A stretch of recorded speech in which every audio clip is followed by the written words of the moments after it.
మర్చిపోతున్నాం అది. ఆ, మనము అది తొందరలో పడి ఇంకా అది మర్చిపోతున్నాం అది. అందరూ కన్నేసి పెట్టాలి దాని మీద.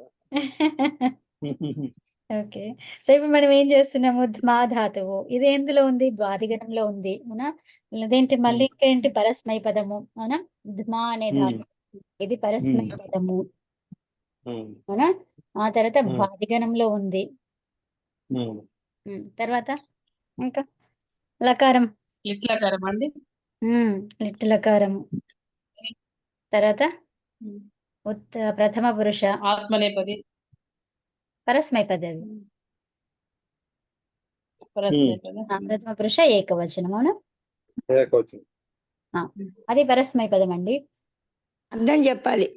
మా శబ్ద శబ్ద కాంతి కాంతి కాదు శబ్ద అదే శబ్దాన్ని కూడా లేదండి, ధాతు అనాలి కదా. ఇది శబ్ద ధాతు అనాలి కదా. శబ్దాగ్ని అదేదో ఉంది చెప్పారు కదా, సంయోగం. సంయోగం. ఏం రాస్తారు? శబ్దము అగ్ని శబ్దము ద్వారా అగ్నిని పుట్టించడం. శబ్దము ద్వారా. ఓకేనా? ఏం రాస్తారు? సౌండ్ అన్నమాట, శబ్దం. అవునా?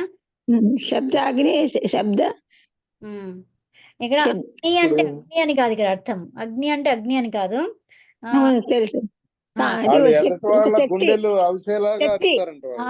శక్తిని అన్నమాట. శక్తి అన్నమాట అది. అగ్ని ఇది శక్తి కావచ్చు, ఏదైనా కావచ్చు. ఇక్కడ సంస్కృతంలోనే రాద్దాం ఇది. శబ్దాగ్ని అది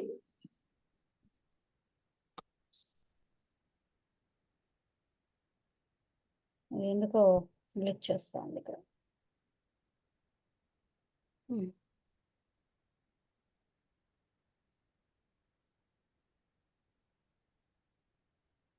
శబ్దాగ్ని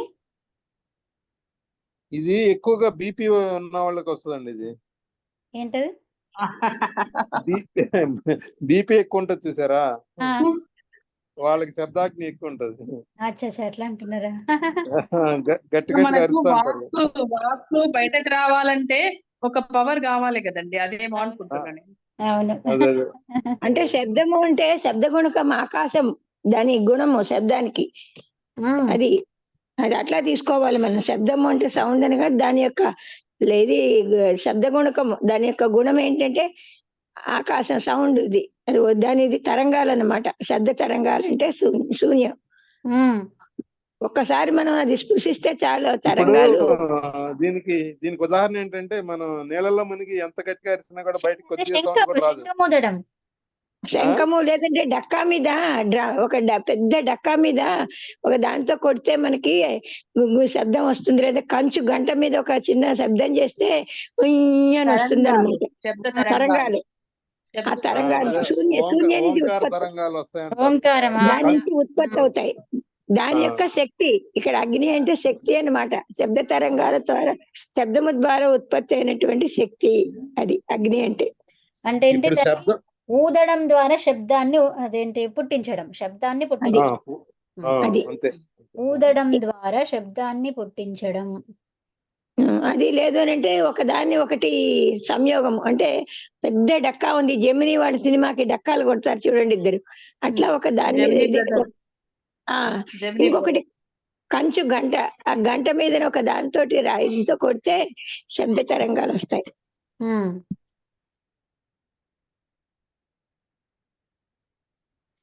ఇది దీనికి ఉదాహరణ ఏంటి? Example conch. ఏంటి దాన్ని ఏమంటారు? శంఖం.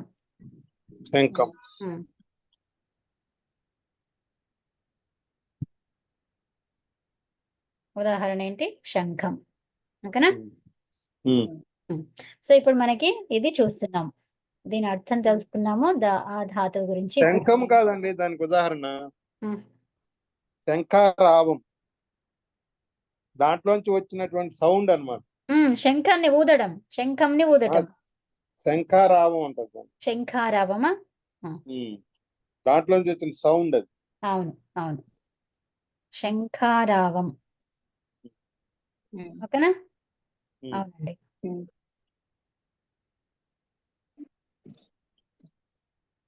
ఉమ్. ఓకేనా? ఉమ్. అయితే అర్థం రాసుకున్నారు ఇప్పుడు. నెక్స్ట్ ఇప్పుడు ఏంటి, మనము ధాతువుని చూస్తాం. ధాతువుకి చూడాలంటే ఏమేం కావాలి ఫస్ట్ మనకి? భూవాదయో ధాతవః. ధ్మా అనేది ఎక్కడుంది? భూవాదయో ధాతవః. భూవాదయో ధాతవ. తర్వాత ఏమొస్తుంది? ఏం చేస్తున్నాం మనం? అదే మనం లిట్లకారం. ఉంది కదా దానికి. Plus lit. అవునా? లిట్ అని అంటే ఏమైంది ఇక్కడ? టకారం హలంత్యంతో పోయింది. అవునా? ఉమ్. తర్వాత ఈ అనేది ఉపదేశ అజర నాసిక ఇత్తై. సో అప్పుడు మిగిలింది ఏంటి మనకి? ఇల్లు ఇల్లు. ఇల్. ధ్మా ప్లస్ ల్. ఉమ్. అవునా? సో ఇల్లు వచ్చిందంటే ఇక్కడ మనకి ఏమేమి వస్తాయి మళ్ళీ? తిప్ దస్ జీ. అవునా? ఉమ్. తిప్ దస్ జీలు వస్తాయి. సో ఇక్కడ మనం చేసేది ఏంటి? పరస్మైపది. అవునా? పరస్మైపది కాబట్టి తీ వస్తుంది. సో పరస్మైపదిలో మనకి ఏం కావాలి? తీ కరెక్టే. చేసేది ఏ లకారం? లిట్ లకారం. లిట్ లకారానికి పరస్మైపదిలో ఉన్నటువంటి సూత్రం ఏంటి? నల్ అతుస్ తుస్. ఉస్సు ఉస్సు నల్ అతుస్ ఉస్. అవునా? ఉస్సు. నల్ అతుస్. తర్వాత ఉస్సు. ఇప్పుడు ఏం చేస్తున్నాం దీంట్లో? నల్ చేస్తున్నాం. అవునా? నల్ చేస్తున్నాం. ఈ నల్ అంటే ఇక్కడ ఏమొస్తుంది మనకి? అవునా? తర్వాత ఇంకా ఏంటి? ఇంకా ఏం కావాలి ఆ తర్వాత? ధమా. ఇప్పుడు ఇది వచ్చింది. ఏమొచ్చింది? కర్త వచ్చింది. నల్లలో ఆ రాసేస్తున్నా డైరెక్ట్ ఇక్కడ. ఓకేనా?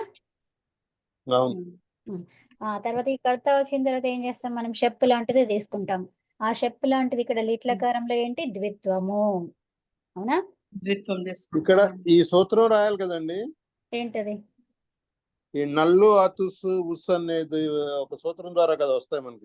పరస్మై పదానాం నల తుస స్థల తుస నల్వమా. నల్వమా. ఆ సూత్రం నెంబర్ కూడా వేసుకోవాలి. సూత్రం నంబర్ ఎంత?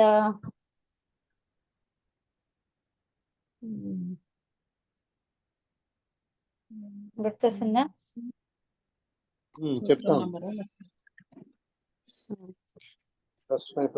3-4-82. 3-4-82. ఏ సూత్రం? 82. అదే ఏంటండి? పరస్మై పదానాం అన్నారుగా. అవునవును, పరస్మై పదానాం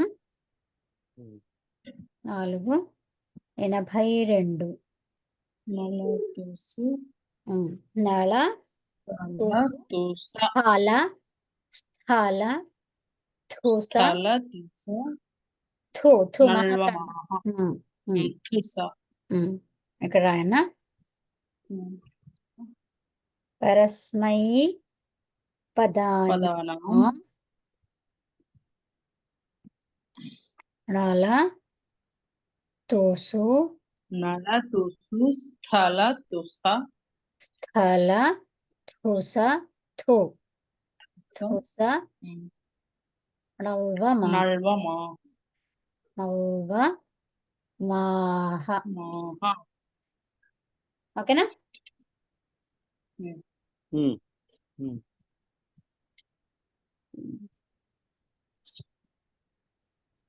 ఓకే.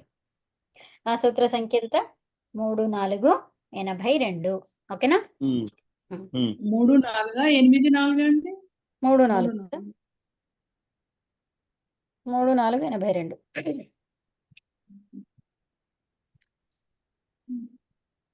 ఓకేనా? ఇదేమంటుంది?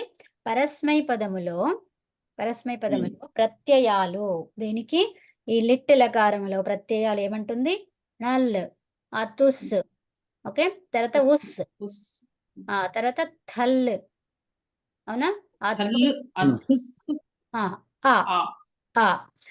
తర్వాత ఇక్కడ తుస అన్నాడు. ఇక్కడ తుసాలో స్ పెట్టేస్తే ఇక్కడ మిగిలింది ఏంటి?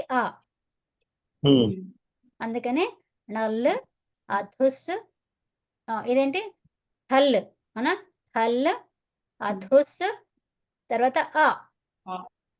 మధ్యమ పురుషలో, తర్వాత ఉత్తమ ఉమ్. పురుషలో నల్, వ, మా. మా. ఇక్కడ మాహా ఉంది కదా, మాహా ఎందుకు చెప్పట్లేదు మనము? ఇవన్నీ అంటున్నాడు ఇక్కడ. ఏంటి ఇవన్నీ ప్రత్యయాలు, అవునా? అప్పుడు ఏమైంది? ఉమ్. రామ లక్ష్మణ సీత అన్నప్పుడు ఏమంటాం? రామ బహువచనం సీతాహ అంటాం, అవునా? ఉమ్. అలా అన్నమాట. అర్థమైందండి? ఇది బహువచనం. ఇక్కడ చాలా ఉన్నాయి కదా, 2 కంటే ఎక్కువ ఉన్నాయి కాబట్టి ఈ ప్రథమ బహువచనం అన్నమాట ఇది, అవునా? ఉమ్. ఉమ్. ప్రథమ బహువచనం. ఈ పరస్మై పదానాం అనేది ఏంటి? నామ్ వచ్చిందంటే షష్ఠి బహువచనం. ఉమ్. అన్నిట్లో నామ్ నామ్ అని వస్తుంది అనుకోండి, అప్పుడు ఏంటది? షష్ఠి బహువచనం. బహువచనం. ఆ. ఉమ్. కవిత గారు, మనది లిట్లకారం అయిపోయింది కదండి, వేరే లకారం చేస్తే సరిపోయేది కదా. కానీ ధ్మా ధాతువు చూద్దామన్నారు కదా, దీంట్లో వచ్చిన సూత్రాలు కొన్ని, ఓకే. అందుకని ఓకే. చేద్దామా, ఇది ఆపేద్దామా ఇంతకి? ఉంది, చేయండి. ఓకే చేసేస్తే అయిపోతుంది. ఓకే సరే. చేద్దాం. ఇందులో కొన్ని ఇది ఇప్పుడు మనకి 3, 4, 82 ప్రకారం మనకి వస్తున్నాయి కదండి, ప్రత్యయాలు వస్తున్నాయి కదా.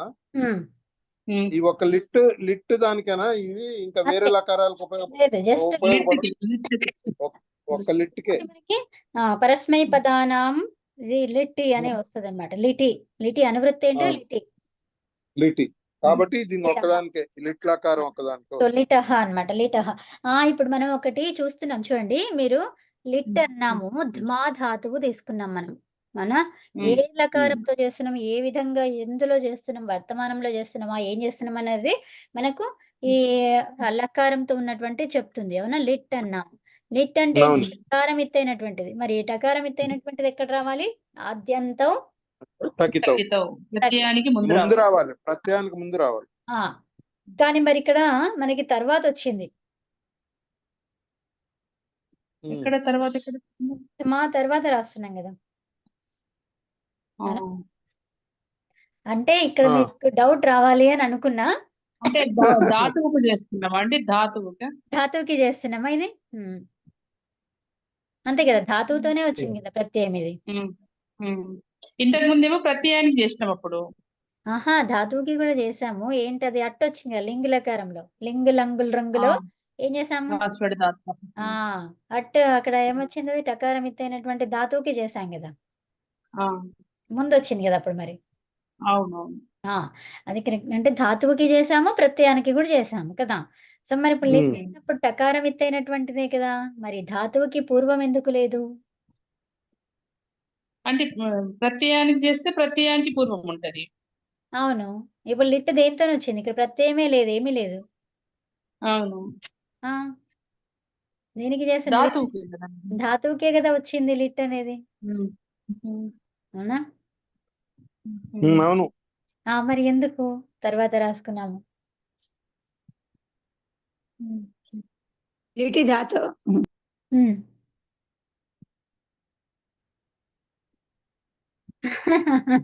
ఇది లకారాన్ని సూచిస్తుంది. ఆ లకారము విషయం ఏంటో చెప్పిన తర్వాత వస్తుంది అది, అవునా? అంటే నేను తినడము అనేది ఒక క్రియ, అవునా?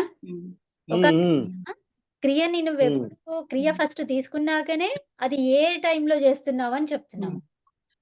ఫస్ట్ క్రియ తీసుకుంటాం. క్రియ తీసుకున్న తర్వాతనే నువ్వు అది ఎక్కడ చేస్తున్నావు, ఎప్పుడు చేస్తున్నావు, రేపు చేస్తావా, నిన్న చేసావా, లేకపోతే అది చేస్తే ఏమవుతుంది, అలా హేతు మధ్య అట్లా చేస్తున్నావా కదా, దాన్ని బట్టి ఉంటుంది. కాబట్టి ధాతువు తర్వాత లిట్ రాసుకున్నాం అది. అవును, ధాతు పర్వాత లిట్ రాసుకున్నాం. అవును, ఇక్కడ ఆ సూత్రం ఫస్ట్ లో పని చెయ్యదు. ఓకేనా?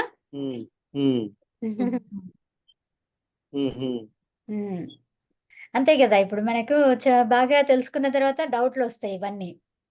అవును, ఏమైంది మరి, ఇది టకారం ఎత్తైనటువంటిదే కదా, మరి ముందు రాయాలి కదా అనేది వస్తుంది డౌట్.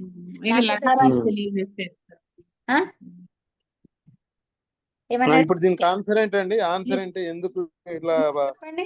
ఎందుకు మామూలుగా అయితే ముందు రాయాలి కదా, ఇప్పుడు దీనికి పరంగా రాస్తున్నాం. ఎందుకు రాసాము అని అంటే, ఇప్పుడు ఫస్ట్ ధాతువు తీసుకుంటాం. ఏంటి? తినడం అనేది ఉంది, ఒక క్రియ, ఒక క్రియను నేను తీసుకోవాలి. క్రియను తీసుకున్న తర్వాత నేను చెప్తున్నా గదా! అది ఎప్పుడు చేస్తున్నా అనే విషయం. అవునవును. అవును. కాబట్టి లిట్ అనేది తర్వాతనే రాయాలి. ధాతువుకి తర్వాతనే రాయాలి. ఓహో! అది ఏ లకారం అని చెప్పడము ధాతువుకి తర్వాతనే రావాలి. ఇప్పుడు అంటే ఇక్కడ ఆద్యంతో టకితో పనికిరాదు అయితే. పనికిరాదు.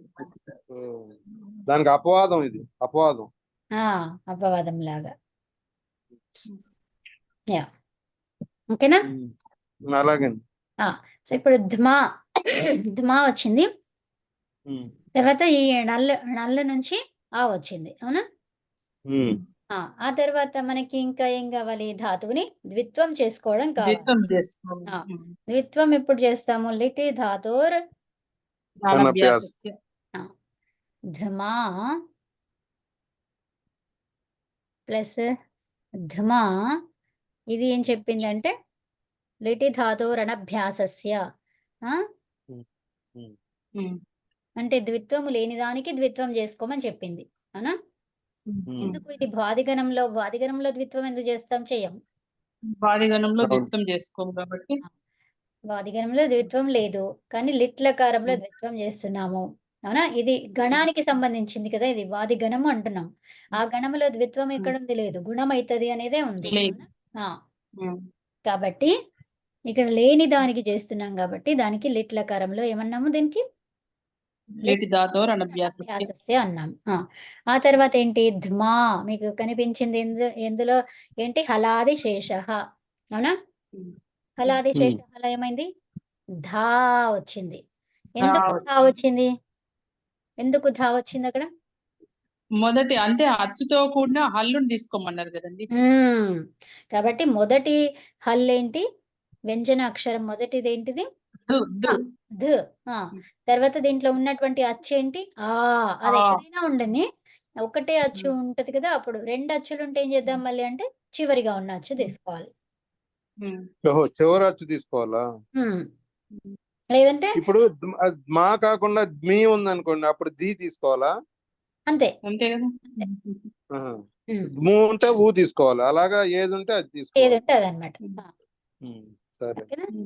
ధా అయింది. తర్వాత ధా అయిన తర్వాత ఇదేమైంది? ఇంకా దీర్ఘం. దీర్ఘం ఉంటే హ్రస్వం చేయాలి. హ్రస్వః అనే సూత్రంతో హ్రస్వం అయింది. ఆ తర్వాత ఏమైంది? ధ అయింది. ప్రాణం. అభ్యాసే చర్చ. ఇక్కడ 2 సూత్రాలు వచ్చాయి. ఏమది? దీర్ఘం ఉంటే అభ్యాసే చర్చ. అవునా? దీర్ఘం ఉంటే హ్రస్వః ఇది. అవునా? ఇదొకటి హ్రస్వః. ఇదేమో అభ్యాసే చర్చ. మహాప్రాణం ఉంటే అల్ప ప్రాణం చేయడం ఏంటి? అభ్యాసే చర్చ.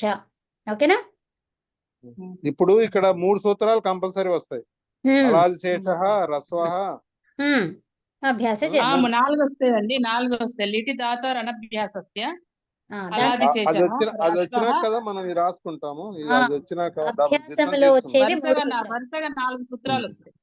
వరుసగా 4 ద్విత్వంతో అయ్యేదంతా 4. కానీ అభ్యాసానికి కూడా వస్తుంది కదా. అభ్యాసానికి ఎన్ని సూత్రాలు? 3 సూత్రాలు.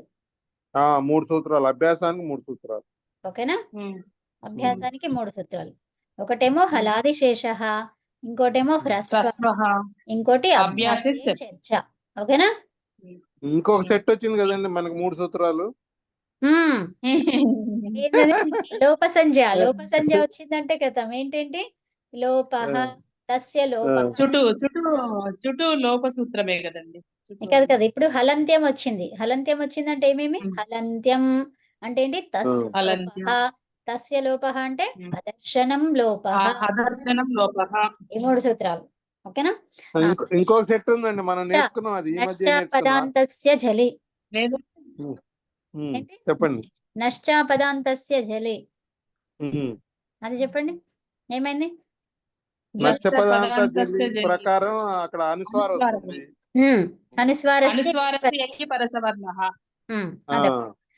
ఇంకా సకారం ససజుషోరుః. అదే నేను చెప్పింది 3 సూత్రాలు వస్తాయి. విసర్జనీయ. అది అలా కదండి, సకారం మూర్ధన్య షకారం అయ్యే దాంట్లో కూడా 3 వస్తాయి కదా.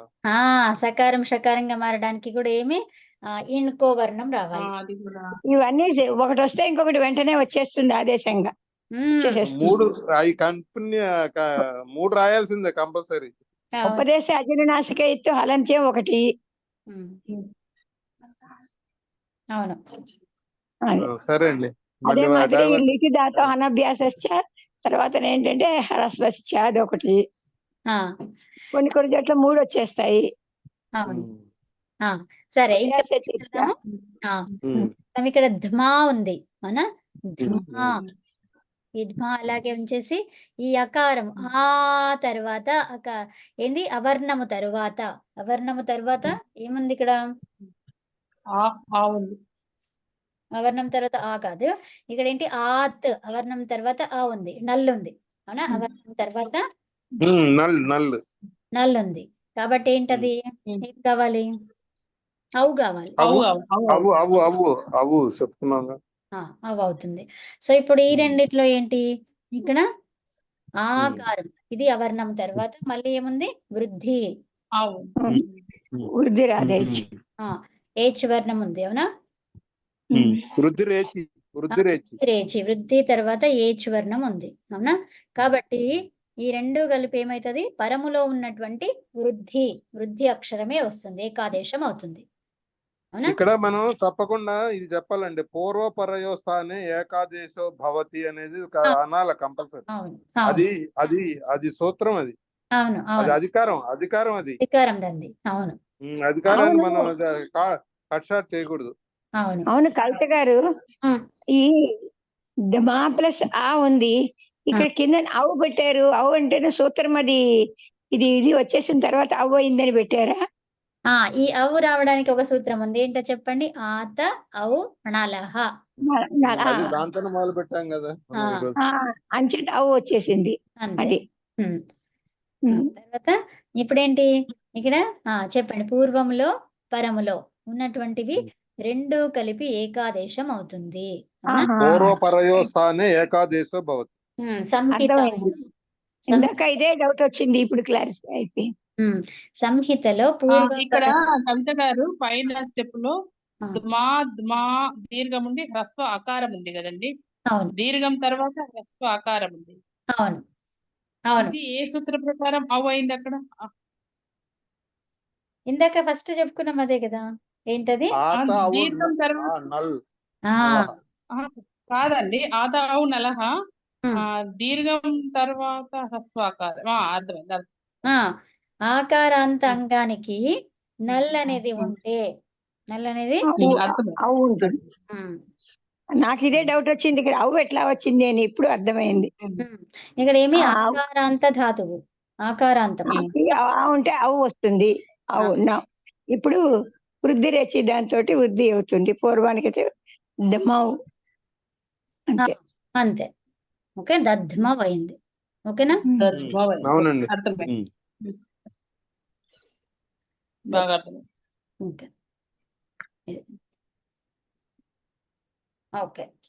అయితే సరే, మరి లిట్లకారము చాలంటారా? చాలు, అయిపోయింది, తెలిసింది ఇక.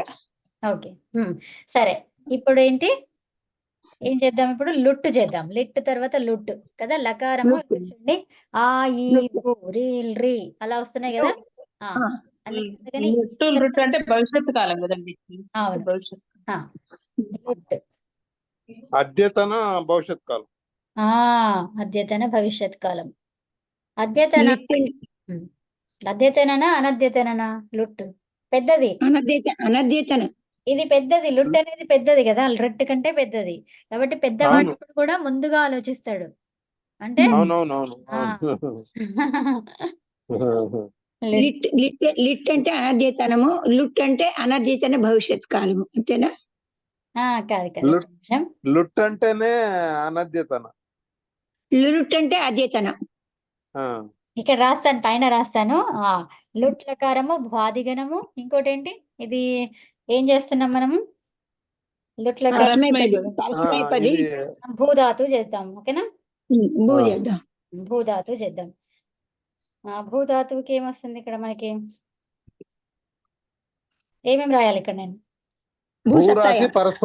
పరస్మైపది ధాతు ఏ ధాతువు చేద్దామండి? ధాతు రాయాలి. భూధాతు కదా, ద్వాదిగణము భూధాతు. ద్వాదిగణము భూసత్ తర్వాత ప్రథమ పురుష ప్రథమ పురుష ఏకవచనం భూధాతువు ఇది బహువచనంలో ఉంది. పరస్మైపది పరస్మైపది లుట్టు లుట్టు అరే ఏకవచనం ప్రథమ పురుష ప్రథమ పురుష ఏకవచనం. ఏకవచనము భూసత్తాయం. భూసత్తాయం ఫస్ట్ లోనే వచ్చేసింది.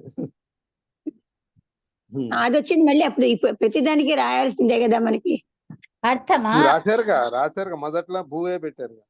భూ అర్థం అంటున్నారు. భూ సత్తాయం అనేది అర్థం. ఓకేనా? భూ అనేది ఓకే. ఎప్పుడు యూజ్ చేస్తాం? సత్తా అంటే ఏంటి? ఉండటం. అది అవునా? ఉండటం అనే సందర్భంలో భూ అనే ధాతువుని ఉపయోగిస్తాము. అవునా? అవును. క్రూ అంటే చేయటం కదండి. మరి ఇందాక మనకి అప్పుడప్పుడు క్రూ భూ అస్సు 3 వస్తున్నాయి దీంట్లో. వస్తాయి. అదే నేను అన్నాను మీకు నిన్న. ఏంటి? అదే లిట్లకారంలో వస్తాయి అన్నమాట అవి. అవి ఎప్పుడు వస్తాయో మనం ఒక సూత్రం చెప్పుకున్నాం. ఆము రావాలి. ఆము రావాలంటే ఏమి? ఏధులో ఏముంది? ఏకారముతో మొదలైంది. ఏచ్ వర్ణము. ఇచ్ వర్ణం ఏమై ఉండాలి? అది ఇచ్చి వర్ణమై ఉండాలి, దీర్ఘమై ఉండాలి, ఆదిలో ఉండాలి. ఇవన్నీ చేసుకున్నాం కదండి. అప్పుడే వస్తది. ఆమొచ్చింది అంటే అవునవును. 3 ఖచ్చితంగా అలా కాదు. ఇప్పుడు భూ అంటే సత్తాయం అనేది తెలుస్తుంది. అస్ అంటే అదే ఇంచుమించు అదే మీనింగ్. క్రూ వస్తుందంటే అది క్రూ అనేది ఈ అర్థంలో రాదు కదా. డుక్రీకరణ అది పని చేయటం అని కదా అర్థం. పని చేయటం కదా క్రూ అంటే. అవునండి. ఈ రెండేమో సత్తాయం అర్థంలో ఉన్నాయి. ఈ 2 ధాతువులు. అవును. అది మాత్రం వేరే అర్థంలో కూడా ఈ సెట్ లోనే వస్తుంది. 3 సెట్లో వస్తుంది. అవునండి. అది ఎందుకో తెలీదు మరి. అది అందుకు కలిపారు. అన్ని కలిపేశారు. చేయడం అనేది ఉండటము చేయటం కలిపేశారు. అవును. వాటిలన్నిటికి రెండు అంటే వాటికి అవినాభావ సంబంధం. ఒకటి వస్తే వెంటనే అది వచ్చేస్తుంది. ఇంకొకటి ఎందుకు అంటే నువ్వు ఉన్నావు, ఎగ్జిస్టింగ్ ఉన్నావు అంటే నువ్వు ఏదో ఒకటి చేస్తావు. అదే అది రేపటి నుంచి 4 గంటలకే వచ్చేద్దామా అండి కవిత గారు? మీకు ఎట్లాగా స్కూల్ లేదు కదా? పొద్దున మాకు ఉదయం ఇది. ఓహో రైట్ మర్చిపోయింది సార్. ఇప్పుడు మనకి 4:15కి మొదలవుతుంది కదండి క్లాస్ ఇది. అవును. అప్పుడు మీకు టైం ఎంత అవుతుందండి అప్పుడు ఆ టైంలో? నాకు 6:30 6:30 కాదు. ఓహో 5:45. రైట్ అయితే వదిలేండి. కరెక్టే. అదే ఇంకా ముందు క్లాస్ ఉంటుంది. ఇదే టైం ఉంటారండి. ఎందుకంటే 4 వరకు నాకు వేరే క్లాస్ ఇది టైం అందరికి సూట్ అయిందని అలా పెట్టేసుకున్నాం. ఇదే బాగుందిలేండి. ఓకే. భూధాతు వచ్చింది. ఏంటి? భూవాదయో ధాతవ. ఏంటి ఇక్కడ? భూవాదయో ధాతవ. సో ఇది సూత్ర సంఖ్య 1, 3, 1. అవునా? భూవాదయో ధాతవః. ధాతవః అనేది ఏంటి? బహువచనం. అవునా? ధాతు అనేది ఉకారాంతంతో ఉన్నటువంటిది. అవునా? సో ఇప్పుడు ఇది ఏమైంది? శంభు శంభు శంభూ శంభవః. సో ధాతు ధాతు ధాతవ. అభి ఫిక్స్ కరే క్యా? ఇదండి. ఓకేనా? తర్వాత మనం ఏం చేస్తున్నాము? లుట్టులకారం చేస్తున్నాము. భూధాతువు లుట్టులకారం చేస్తున్నాము. ఈ లుట్టులో ఏమైంది? టకారం హలంత్యంతో పోయింది. ఉపదేశ అజరనాసిక పోయింది. అప్పుడు ఏం మిగిలింది?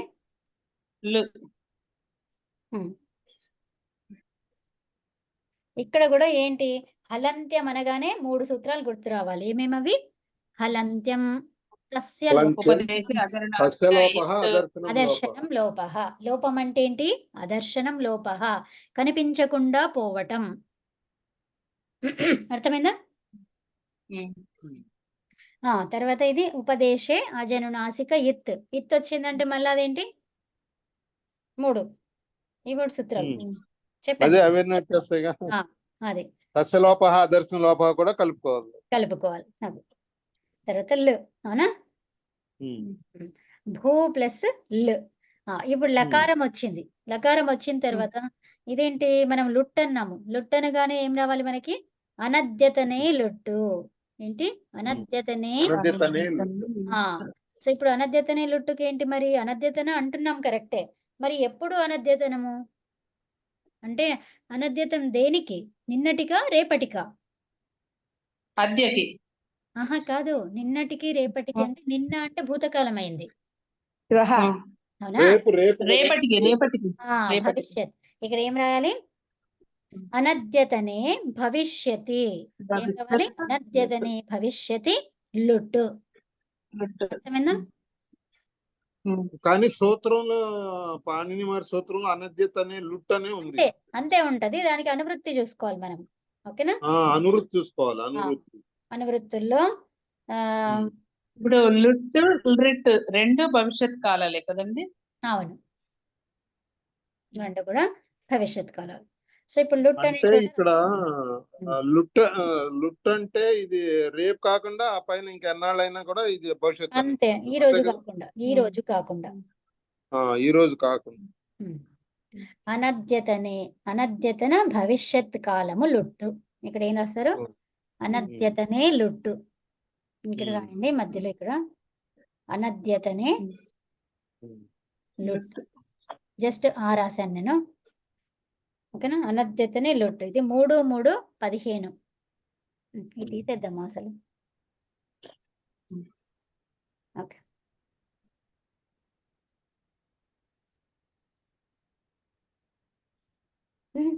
ఈరోజు కొంచెము క్లాస్ అది అంతా వేరే వేరే వచ్చేసి పోన్లేండి, ఒకటి మా ధాతువు క్లియర్ అయిపోయింది. తెలిసింది కదా? బాగా జరిగింది క్లాస్, మంచిగా అర్థమైంది. సో లుట్. అవునా? ఈ లుట్ ఏం రాస్తారు? అనద్యతనే. మృష్టాన్నం ఇవాళ మాకు తృప్తిగా తిన్నాము. అదే నిన్ననే అనుకున్నాం కదా, నిన్ననే మేము గురువుని ప్రార్థించాము, పాణిని మహర్షిని. అందుకనే మంచిగా ఇది మాకు అర్థమయ్యేలా చేసేసాడు ఆయన మీ ద్వారా. 3, 3 రాసుకోండి. 3, 15. 15. ఓకేనా? ఆ తర్వాత అనద్యతనే లుట్ వచ్చింది. ఏంటిది? భవిష్యత్ కాలం. ఇది ఈ రోజు కాని భవిష్యత్ కాలము రాయండి ఇక్కడ. ఈజ్ ఈక్వల్ టు నిన్న కావచ్చు, మొన్న కావచ్చు. ఈ రోజు కాని భవిష్యత్ కాలం. ఇది మనం పైన అనునాసికం పెట్టబోతే తప్పు రాసినట్టే అర్థం అండి అది. అవునండి, అది ఆల్రెడీ ఉంది కదా మనకు, అలాగే ఉంది కాబట్టి మనం అలాగే రాసుకోవాలన్నమాట. అదే చాలా మంది రాయట్లేదు అది. అవును, ఈవెన్ ప్రింటింగ్ లో కూడా రాయట్లేదు కదా వాళ్ళు. అంటే పూర్వకాలం రాసేవాళ్ళుట, ఎప్పుడో కాలం తర్వాత తీసేసారు అది. ఇప్పుడు ఇది తీసేసారు కరెక్టే. ఇప్పుడు మనకి స్వరూప సిద్ధి కావాలి అంటే అవి కావాలి, అవి పెట్టాలి. కాదు. రూపసిద్ధి మోస్ట్ ఇంపార్టెంట్ కదండి. ఇప్పుడు ఎప్పుడైతే లుట్ వచ్చిందో ఈ 10 లకారాలు ఏదొచ్చినా కూడా అది లేనిది అవ్వదు కదా. ఫార్మ్స్ రూపాలు తయారవు కదా. అవును. కాబట్టి ఇప్పుడు ప్రజెంట్ దాంట్లో తీసేసారు, ప్రింటింగ్ లో తీసేసారు. అవునండి. సో ఇప్పుడు భూ అవునా? భూ ధాతువు ఇక్కడ ఏమేమైంది? టకారం హలంతంతో పోయింది. అనేది ఉపదేశ జనునాసిక ఇత్తుతో పోయింది. అప్పుడు లు అనేది మిగిలింది. హలంత్యంతో ఉన్నటువంటి లు మిగిలింది. అవునా? సో ఇంకా అవి సూత్రాలు రాయట్లేదు నేను. సో ఇప్పుడు ఏమైంది మళ్ళీ? ఇక్కడ మనకి టకారము ఏంటి అనేది తెలిసింది కాబట్టి మనకి దానికి ప్రత్యయాలు ఏంటో రాసుకోవాలి. అవునా? ఫస్ట్ ప్రత్యయాలు ఏంటి? ప్రత్యయాలు తిప్ ప్లస్ జీతోనే మొదలు పెడతాం. తర్వాత దానికి ప్రత్యేకంగా ఇంకా వేరే ఉన్నాయా అంటే అప్పుడు తీసుకొస్తాం అన్నమాట వాటిని. ఓకేనా? లేకపోతే అవే ఉంటది. మెయిన్ ఉన్నవి అవే పెడతాం అన్నమాట. తర్వాత దాన్ని ఒకవేళ ఉంటే ఇప్పుడు పరస్మై పద లిట్ పరస్మై పదానం ఏంటది? నల తుసు స్థల తుస నల్వమాహ. సో ఫస్ట్ తిప్పే పెట్టుకుంటాం, ఆ తర్వాత వీటిని చేంజ్ చేస్తాం. వీటికి వేరేవి ప్రత్యేకంగా ఉన్నాయి కాబట్టి ఈ తిప్పు ప్లేస్ లో నల్లు పెట్టుకుంటాము, అలా అన్నమాట. ఓకేనా? సో ఇప్పుడు మనకి ఏం రావాలి? తిప్పు తస్ ఝీ రావాలి. అవునా? భూ ఇప్పుడు అవి చెప్పేయండి ఒకేసారి అయిపోతుంది కదా. ఏంటది? లిట్ లో అయితే ప్రత్యేకంగా చెప్పారు పలాని వస్తాయని దాని ప్లేస్ లో. అవునండి. ఇంకా వేరే లకారాల్లో కూడా వస్తాయి అలాగా? అలానా? లేదు. కొన్ని కొన్ని వేరే ఒక సూత్రాలతోనే అట్లా వస్తాయి. ఇప్పుడు దీంట్లో మనకి 3 వస్తాయన్నమాట. దీంట్లో డారౌ 3. రసః, డారౌ రసః అంటే డారౌ రస్ అనే 3 వస్తాయన్నమాట ఇక్కడ. డారౌ రస. అవును. లుట్ లకారంలో ఏంటి? లుట్ లకారంలో ప్రథమ పురుషలో ఉన్నటువంటి 3 వాటికి ఇక్కడ వస్తాయి. ఓకేనా? అదే ఇంత ముందు దాంట్లోనేమో 3 పురుషుల్లో వస్తున్నాయి, ఇక్కడేమో ఒక్క ప్రథమ పురుషులోనే వస్తున్నాయి. కరెక్ట్. అట్లా వచ్చినప్పుడు సూత్రాలే వస్తాయి. కానీ అవును. భలే భలే మార్పులు జరుగుతున్నాయండి, ఊహించని మార్పులన్నీ. అక్కడ 3 పురుషుల్లో వచ్చేస్తున్నాయి, ఇక్కడ మాత్రం ఒక ప్రథమ దాంట్లోనే వస్తుంది. అవునవును. అవును. సో భూ ప్లస్ ఏంటి? తి. అవునా? తి. ఆ తర్వాత ఇక్కడ ఏంటి? లిట్ లకారం చేస్తున్నాం మనం. లుట్టు లకారం చేస్తున్నాం. లుట్టు లకారం చేస్తున్నాం కాబట్టి ఈ లుట్టు లకారంలో ఏమన్నాడు? స్యతాసి లు లుటోహో. ఏంటది? స్యతాసి రీ లుటోహో అన్నమాట. సో ఇక్కడ నాకు కింద రాస్తున్నా నేను. భూ ప్లస్ స్యత్. సెత్ తర్వాత సెత్ అనేది రు వస్తుంది. స్యా అనేది లుట్టు లకారానికి వస్తుంది. ఆ లుట్టు లకారానికి ఏంటి? థాసి. ఓకే, థాసి అనేది వస్తుంది. తా సి. ఓకేనా? మనం ఇది రొట్టె లకారం చేసినప్పుడు దీంట్లో కూడా వస్తుంది అనమాట. ఓకేనా? సో ఇక్కడ రాస్తున్నా, చెప్తున్నాను. ఏంటది? ఏమన్నాము? స్యతాసి. స్య తాసి. ఎందుకు సి అని వచ్చిందంటే ఇక్కడ మనకు అర్థం కావాలి. ఏమని? ఇక్కడ 2 ఉన్నాయి. 2 ద్వివచనం కాబట్టి వచ్చింది. వచ్చింది అది. ఏమేమి? స్యా ఒకటి, తాసి ఒకటి. తాసి ఒకటి. ఓకేనా? దానికేంటి? రు అనే దానికేమో స్యా వస్తుంది. అవునా? లుట్. ఇక్కడ లుట్ అనే దానికి ఏమొస్తుంది? తాసి. తాసి. లుటోహో అన్నమాట. ఓకేనా? సో దీనికి సూత్ర సంఖ్య రాసుకోండి. 3 1 33. 3 1 33. ఓకేనా? మనకి ఒక 1 మినిట్ కంటే కూడా తక్కువ ఉంది ఇప్పుడు. కట్ చేసి మళ్ళీ వెళ్దాం. చేద్దాం. ఓకే.